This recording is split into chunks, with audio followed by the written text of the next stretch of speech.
When I was younger, this is what I thought the frontier looked like. Movies made it seem like an exciting place where settlers explored empty land. It looked brave, it looked heroic.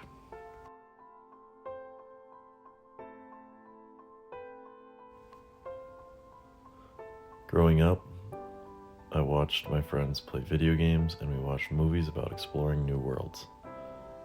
They always showed heroes traveling to unknown places. Whether it was the Old West or outer space, the frontier always looked like freedom.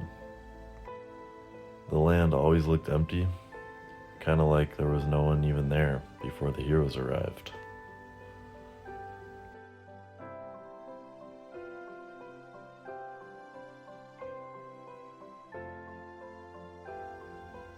In Serenity, the frontier moves into space. The outer planets look like dusty western towns, just like classic frontier stories. And beyond that, frontiers are the reavers. As Barnes explains, the frontier often creates a divide between civilization and wilderness.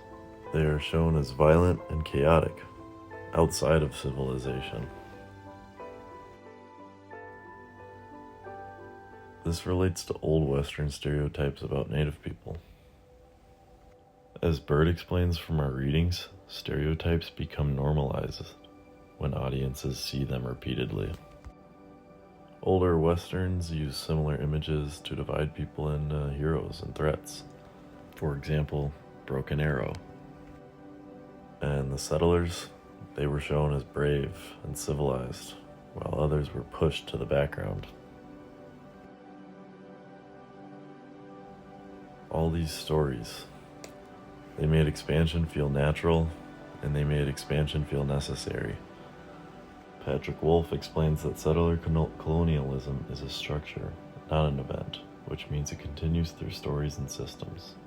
And in one of our readings, it explains that settler colonialism depends on erasing Native people from the story. But Native communities were never gone.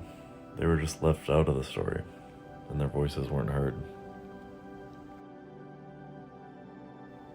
Their perspectives were not shared.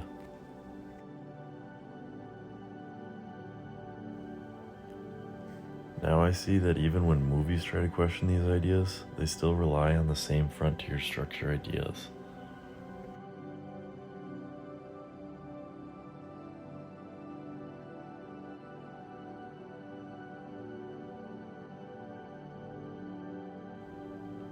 Looking back on all of this, I realize how normal all those stories felt to me as a kid.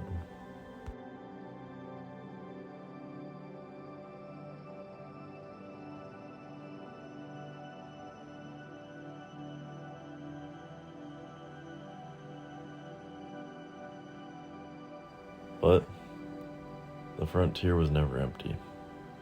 The stories just chose to not show everyone. I didn't question who was missing. I didn't even notice who was being shown.